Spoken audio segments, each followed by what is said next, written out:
need it. Thank you. Okay. No comment from Mr. Marmelstein? Just to refer the audience to the website. Okay. All right. Very good.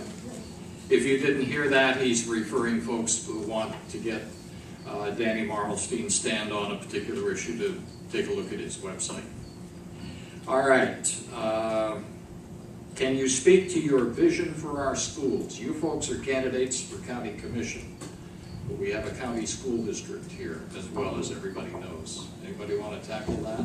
Well, I'll take a stab at it, since I think that education is such an important component of building a great communities. And we have to salute Mr. Carvalho for what exceptional job he has done under his leadership in bringing the house that was in disorder into order. Pulling out administrators and taking them back to the classroom.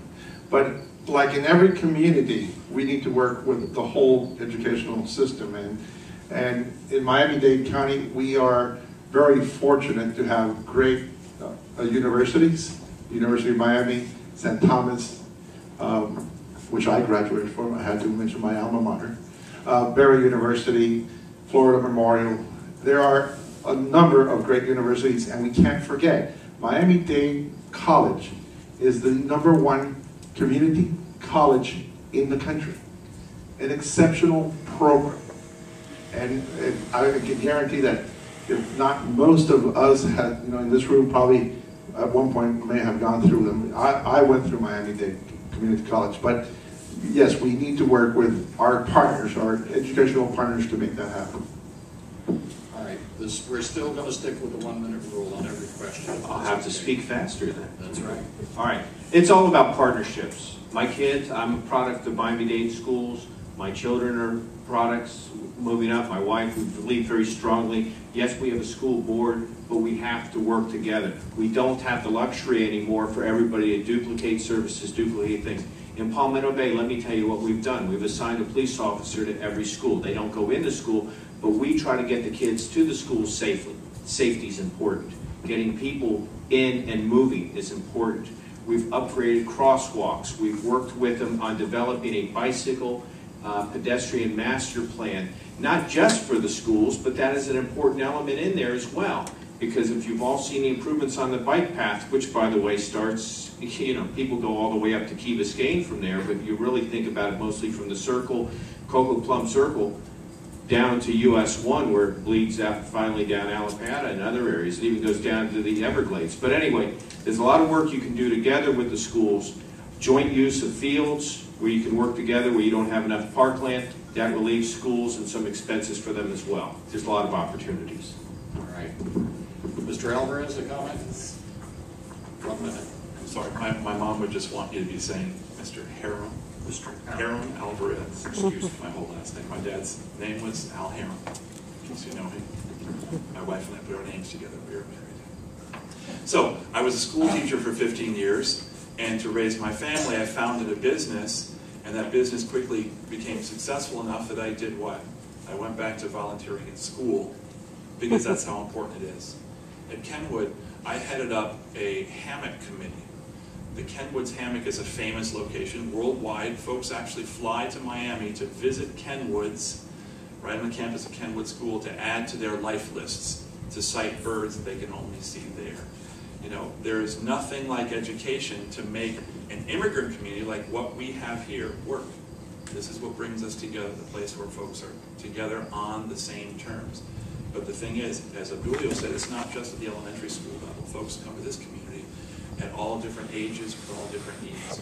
And I think Miami-Dade County has, in Miami-Dade College, an example of the future of education. Higher education is going to be dynamic, and the way that Miami-Dade is dynamic, we have to support it. Okay, thank you very much. Miami-Dade County, I'm sorry. That's okay. I beg your pardon. Keep me honest. I believe that the County Commission should definitely get involved and partner up on education. The attack on our teachers and our children's education has got to stop, and we saw a lot of that this year. And I personally, you talked about my the fact that I served on the Beacon Council board, and I can tell you that in trying to bring companies here to move to the Miami-Dade County area in order to bring jobs, one of the major issues in trying to bring these companies here is the fact that the level of our education is not up to par. So if we do not invest in education, we are not going to get the companies to move here. It's very difficult. Again, it goes back to going back to Tallahassee and trying to make sure that we invest in education properly so that we can have the proper amount of funding for our schools, for our students to be educated. Thank you. Thank you. Now the next question. Miami-Dade County has recently cut several hundred positions with benefits and has plans to cut more. We've been told that it is because there will be less money collected in taxes to pay for these positions. If these jobs are lost, it seems there will be less taxes collected, less services available to the citizens, and more unemployed people needing social services that will no longer be available. What would you do to try to save these jobs and the benefits that come from them? Who wants to go first? Section's 9/10 of the law. All right, I'll be happy. I'll be happy to jump into that one. Hey, there's some tough decisions that need to be made, okay? There's a lot of people think we can cut and go right back to 1991 expenses. That doesn't work. Insurance costs a lot more, gasoline costs more, the asphalt that we use to pave our roads costs a lot more. People don't want to raise taxes, but they don't want to lay off.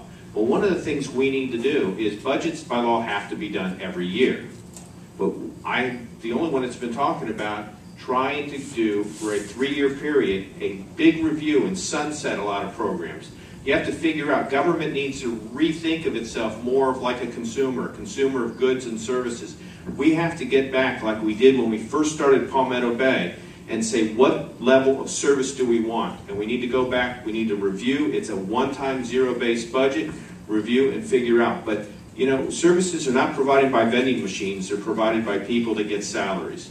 There's a lot of capital projects out of recurring amount.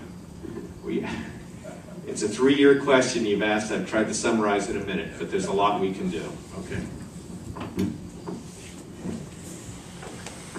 If Miami-Dade County were a baseball team, we would have fired the manager 3 seasons ago. The current management is used to doing things the way they did it when we were flush with cash, and they're still in that habit. And there is a level of arrogance that is just amazing. It's awesome, and it's got to be really disheartening for the folks who are doing double the work at the bottom. It's not the way we should be doing this. We should start by cutting at the top and leave the folks who can least afford those cuts in place. The example from FedEx of the CEO, Fred Smith, who cut his own salary first at 20%, asked his one level down from him to take cuts between 10 and 7.5%, and then down to the point where the hourly folks, they're left alone. Why? Because we need to have them around when the company gets back into shape. They're the ones who make the business happen. We have been disrespecting those folks who actually get the work done in this county at the expense of folks who want to keep their perks. It's wrong. Well, the opening statement, I talked about the size of the county government. And during the times that Mayor Flynn was incorporating Palmetto Bay and Pinecrest was incorporated and Key Biscayne was incorporated, Miami Gardens, county government kept getting larger. If they had less service areas, why? We got to do a top-bottom review of the county and start reducing the size of government before we burden the taxpayers with higher taxes or having to lay off folks at the lower level. You see the county manager's memorandum from the mayor's office? They're cutting at the lower level. They're not cutting at the top.